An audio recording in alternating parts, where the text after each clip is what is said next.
Hi guys, welcome back to Tejas Telugu channel. అందరు ఎలా ఉన్నారు, ఏం చేస్తున్నారు అన్నది కామెంట్ బాక్స్లో షేర్ చేసుకోవడం మర్చిపోవద్దండి. ఈరోజు ఒక మంచి రెసిపీతో అయితే మేము ముందుకు వచ్చేసాను. అదేంటో కాదు, మన ఆంధ్ర స్టైల్లో కందకాయ ఫ్రై ఎలా చేయాలో, కందనకాయలు అంటారు కదండి మటన్లోవి, వాటిని ఫ్రై ఎలా చేసుకొని తినాలో ఈరోజు ఈ వీడియోలో అయితే చూద్దాము. ముందుగా వచ్చేసి దాన్ని మనమైతే క్లీన్ చేసుకోవాలి. క్లీన్ చేసుకున్న తర్వాత ఒక కుక్కర్ని తీసుకొని దాంట్లో మనం తీసుకున్న కందనకాయలను వేసేసి దాంట్లో కొంచెం ఉప్పు అలానే సాల్ట్ వేయాలి. కందనకాయలు అంటే మీ అందరికీ ఐడియా ఉంటుంది కదా, మనకి మటన్ లివర్ అండి. వీటన్నిటిని కూడా మనము బాయిల్ చేసుకోవాలి. 3 to 4 విజిల్స్ వచ్చే వరకు అయితే మనము కుక్కర్లో ఫ్రై చేసుకోవాలి. నెక్స్ట్ వచ్చేసి ఒక ప్యాన్ తీసుకొని ప్యాన్లో ఆయిల్ వేసుకొని, ఆయిల్ అనేది హీట్ అయిపోయిన తర్వాత దీంట్లో మనము తరిగి పెట్టుకున్న ఆనియన్స్ని వేసుకొని గోల్డెన్ బ్రౌన్ కలర్ వచ్చే వరకు మనము ఫ్రై చేసుకోవాలండి. ఈ విధంగా చేసుకోవటం వల్ల మనకి ఫ్రైకి మంచి టేస్ట్ అనేది వస్తుంది. ఇవి కొంచెం ఫ్రై అవ్వడానికి మనము సాల్ట్ కనుక యాడ్ చేసుకున్నామంటే మనకి త్వరగా ఫ్రై అయిపోతాయి. మ్యాక్సిమం మీరైతే సాల్ట్ని అవాయిడ్ చేసి కళ్ళుప్పుని, రా సాల్ట్ని యూజ్ చేయడానికి అయితే ట్రై చేయండి. నెక్స్ట్ వచ్చేసి మనం ఆల్రెడీ మనము కుక్కర్లో పెట్టేటప్పుడు పసుపు సాల్ట్ వేసాం కాబట్టి కొంచెం కొంచెం వేసుకుంటే సరిపోతుంది. నెక్స్ట్ వచ్చేసి అది కొంచెం వేగిన తర్వాత అల్లం వెల్లుల్లి పేస్ట్ని కూడా వేసుకొని కొంచెం సేపు ఫ్రై చేసుకుందాము.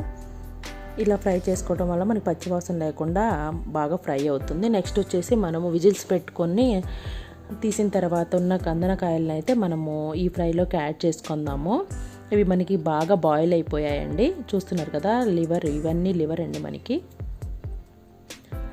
ఇవన్నీ కూడా వేసుకొని మనము కొంచెం ఫ్రై చేసుకో, ఆల్రెడీ మనకి బాయిల్ అయిపోయాయి కాబట్టి కొంచెం మనము అటు ఇటుగా ఫ్రై చేసుకొని దాంట్లో కొంచెం టమాటా ముక్కలు వేయండి. మీరు టమాటా పీసెస్ వచ్చేసి ఈ స్టేజ్లో వేయండి. ముందుగానే వేస్తే ఏంటంటే మనకి అవి ఇంకా కొంచెం పచ్చిగా ఉంటే ఉడకవు. సో అందువల్ల వచ్చేసి మీరు ఆల్మోస్ట్ అయిపోయిన తర్వాత అప్పుడు టమాటాని అయితే యాడ్ చేసుకోండి. టమాటా కూడా ఆల్మోస్ట్ కుక్ అయిపోయిన తర్వాత దీంట్లో కొంచెం ధనియా పొడి అలానే కారం కూడా యాడ్ చేసుకోండి. మీ స్పైసీకి తగ్గట్లుగా మీరైతే కారాన్ని యాడ్ చేసుకోండి. మనకి కొంచెం స్పైసీగా ఉంటేనే నాన్ వెజ్ అనేది చాలా టేస్టీగా అయితే ఉంటుందండి. మనము ఇది ఇప్పుడు లో ఫ్లేమ్లో పెట్టుకొని దూరగా ఫ్రై చేసుకుందాము. ఈ స్టేజ్లో వచ్చేసి మనం ఇప్పుడు కరివేపాకును అయితే వేసుకుందాము. కరివేపాకు ఇప్పుడు వేసుకోవటం వల్ల ఆ ఫ్లేవర్ అనేది మనకి బాగా తెలుస్తుంది. మనకి ఫ్రై కూడా చాలా టేస్ట్గా ఉంటుంది. ఈ విధంగా మనం మొత్తం కలిపి పెట్టుకున్నాక ఇప్పుడు వచ్చేసి కరివేపాకు అలానే పొడుగుగా చీలికలు చేసుకున్న పచ్చిమిర్చిని కూడా ఈ స్టేజ్లో యాడ్ చేసుకోండి.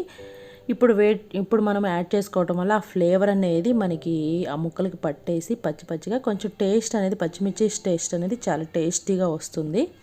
సో ముందుగా వేసి మీరు ఆయిల్లో ఫ్రై చేయకుండా ఈ స్టేజ్లో వచ్చేసి మీరు పచ్చిమిర్చిని అయితే యాడ్ చేసుకోవాల్సి ఉంటుంది. కొంచెం ఎక్కువ క్వాంటిటీలోనే యాడ్ చేసుకోండి, ఎందుకంటే మనకి ఫ్రై కాబట్టి మనకి టేస్ట్ అనేది చాలా బాగుంటుంది ఈ స్టేజ్లో వేసుకోవటం వల్ల. నెక్స్ట్ వచ్చేసి లాస్ట్లో కొంచెం గరం మసాలాని యాడ్ చేసుకొని కనుక మనము స్టవ్ ఆఫ్ చేసుకొని డిష్ అవుట్ చేసుకున్నామంటే వేడిగా మనకి కందనకాయల ఫ్రై అయితే రెడీ అయిపోతుందండి. ఇది మనకి ఉట్టిగా కూడా తినడానికి చాలా బాగుంటుంది.